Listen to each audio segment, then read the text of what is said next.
Order! Order! You are an incorrigible delinquent at times. Behave yourself, man!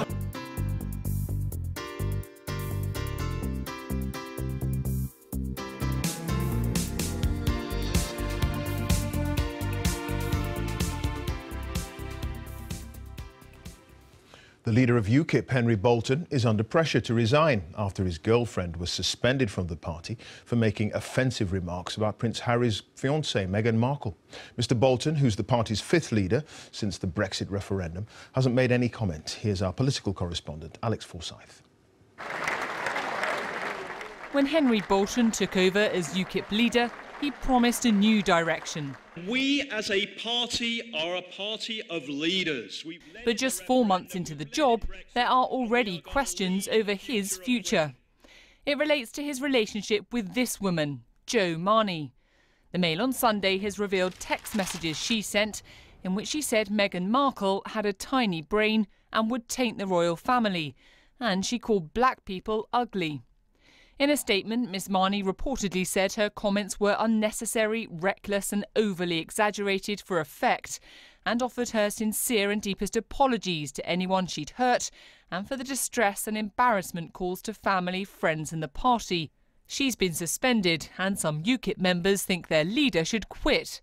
I don't want to talk about his personal life, that's entirely up to him. However, it's impacting on the activists now, and they're working darned hard, and it's not fair on them, it's not fair on the rest of us.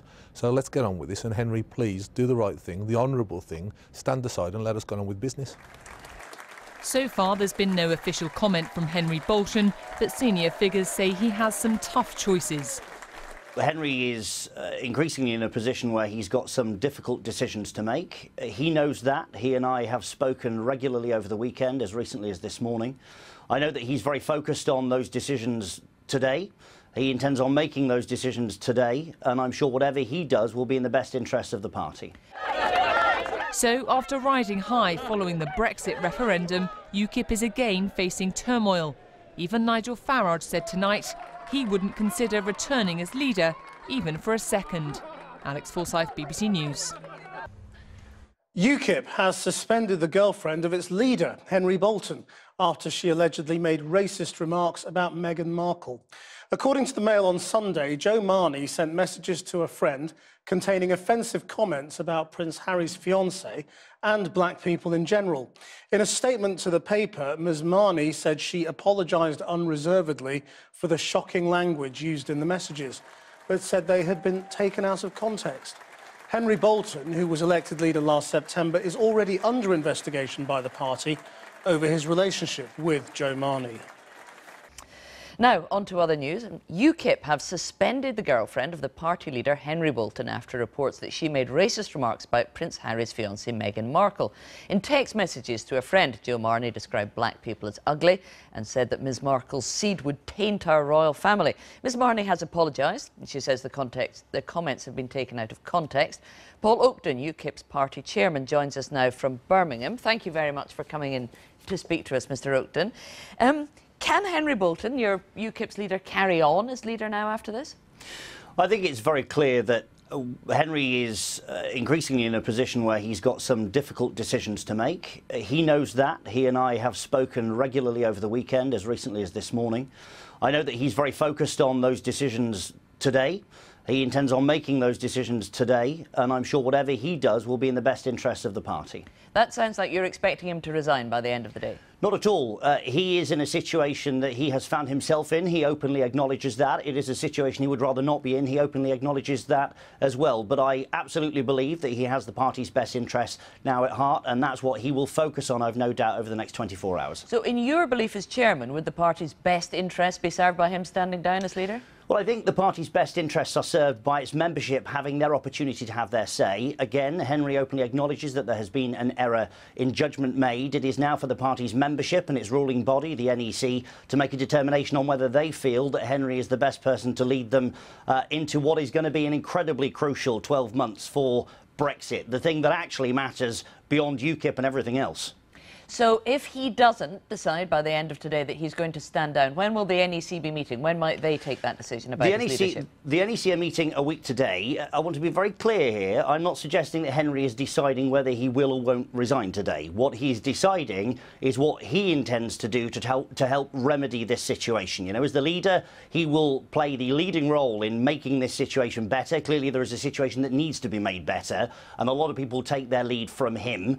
The party itself is represented by its governing body, the NEC, that will be meeting a week today. They will consult with the leader a week today, if he's still the leader at that point, and they will collectively make a decision on what to do going forward. Doesn't sound like, from what you're saying, he's got your support as staying as the leader going forward. Far from it. My responsibility is to make sure that as a Democratic Party, our members, and we have thousands and thousands of them, all of whom joined UKIP, not because of the leader's private life, but because they want to see Brexit delivered. UKIP brought Brexit about. UKIP won the referendum, but we are now not going to deliver it on our own. Frankly, what I would like to see now, given that Napoleon Blair has returned from Alba and is running around with Clegg and Lord Adonis trying to ride roughshod over democracy, what we need now is a grand coalition of all of those groups that fought that referendum on the Leave side to come and take on the Remain establishment yet again, this time to see the journey home. Well, given what you think the scale of the argument that needs to be made is, then it's a huge distraction, isn't it, if your leader is having to fend off these stories about his private life? It is absolutely true that we need to be behind our leader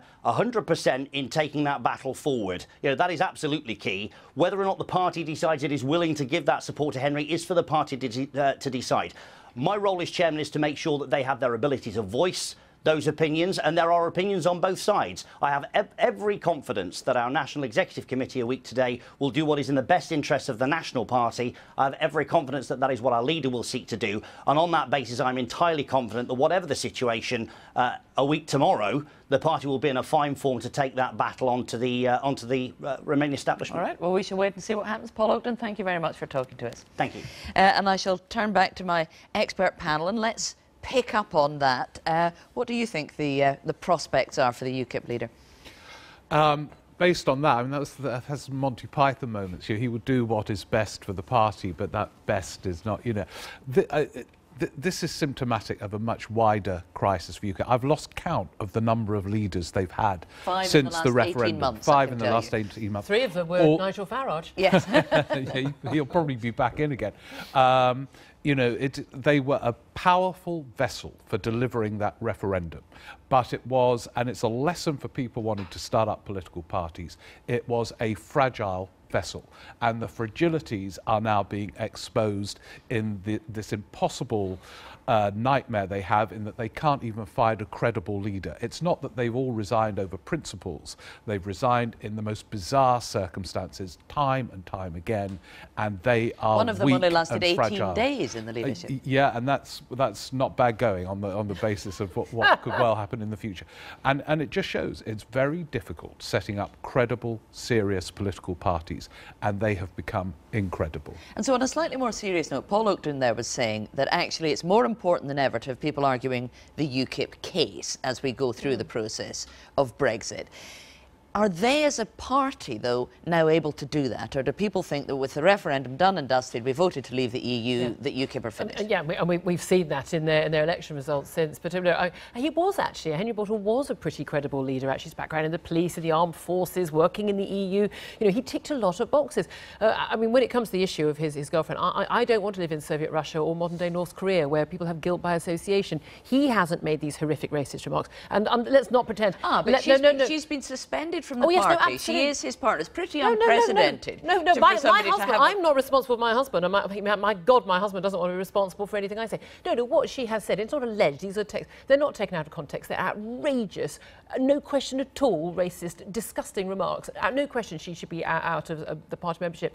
Now, I would say that his misjudgment in being a middle-aged man running off with a glamour model half his age is the misjudgment that embarrasses him. He's not responsible. If he wants to be in a relationship relationship with someone who has those vile views, that is also a massive question of his judgment. But let's not confuse the person who's committed the offence with the person who's had the misjudgment of being with someone who has those views. I wouldn't be with someone who expressed those views about black people, and I would like to think that no party leader in this country would either. But the key thing is, look, UKIP had a role, and Nigel Farage, in my view, is one of the most influential politicians in the 20th century and 21st century in terms of how he has changed our politics. And part of that was, effectively, meaning that UKIP had no role. Now, they believe they still do have a very important role because they don't believe that Theresa May is delivering the Brexit that many people like me, Leave voters, actually voted for.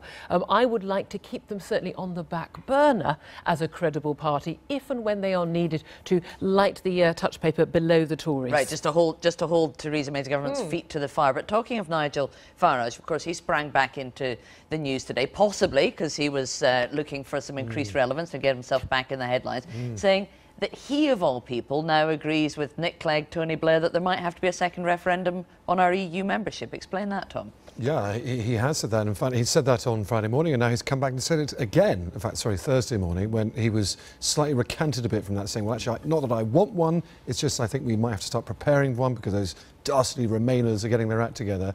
Back on the front page of the Observer, again, repeating that message, we need to get our act together because I think there now will be one.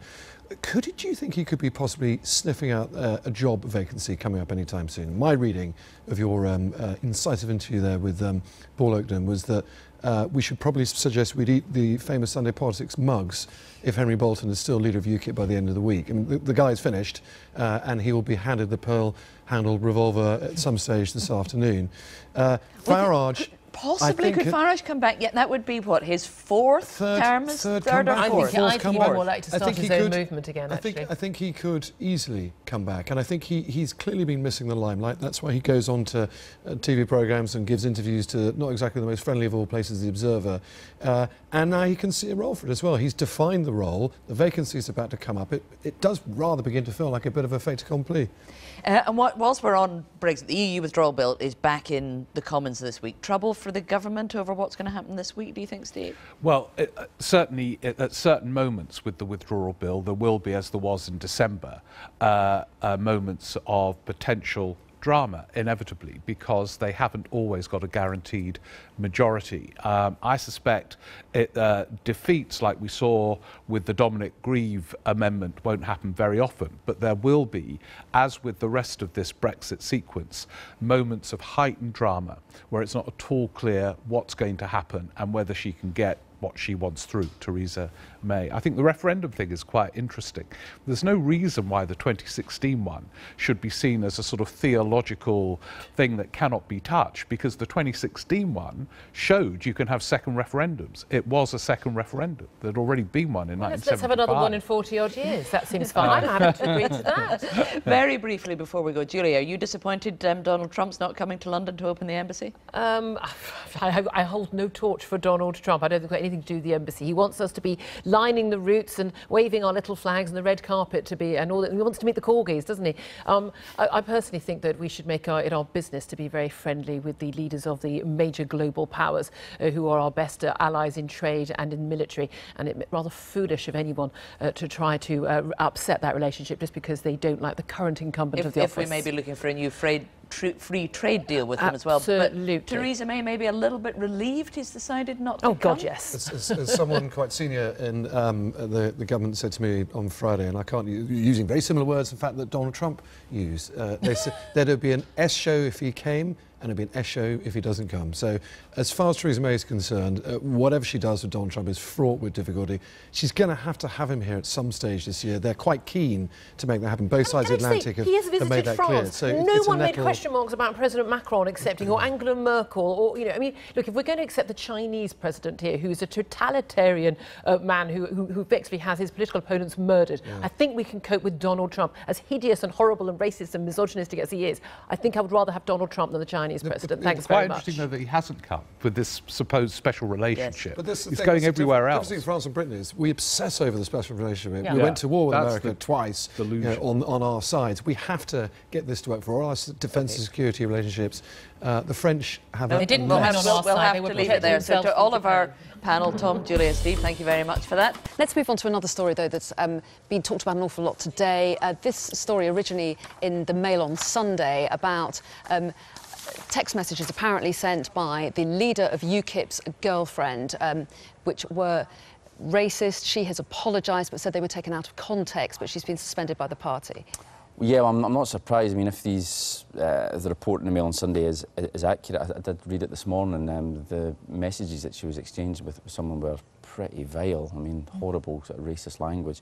I mean, I remember when Henry Bolton won the UKIP leadership election, everyone said, Henry who? You know, literally no one had heard of the guy. Well, everyone's heard of him now, you know. I mean, he's getting lots of publicity, but for all the wrong reasons. And yeah, I mean, remarkably, we could be looking at UKIP losing another leader and having to look at another one. I think he's the fourth since the referendum, is that right? I read somewhere something like if he goes, they'll be looking for their seventh since the referendum. Oh, two of them being Mr. Farage, it has to be said. I see.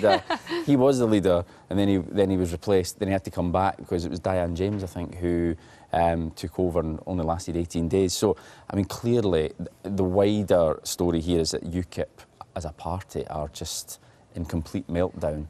And this is just yet another... Well, yes, and we understand that he's going to do a round of interviews tomorrow, so we may be a bit clearer on what his position is. But what do you think about this? Should he stand down because of comments made by his girlfriend?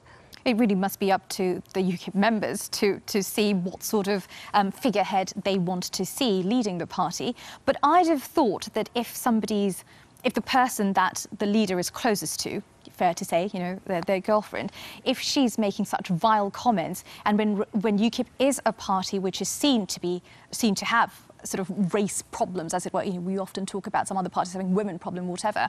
UKIP is a party which does have a perception of having a race problem. This is not really going to help them, is it? It was quite interesting, some of the tweets that I was seeing today, some suggestions were that could Nigel Farage, again, come back and lead the party? Kevin just pointed out that he's already... I think he said he won't. He has said that twice. Because interesting, because last week, obviously, he was back in headlines again saying that he started off by saying that he was coming around to the idea of a second referendum to sort of settle it once and for all.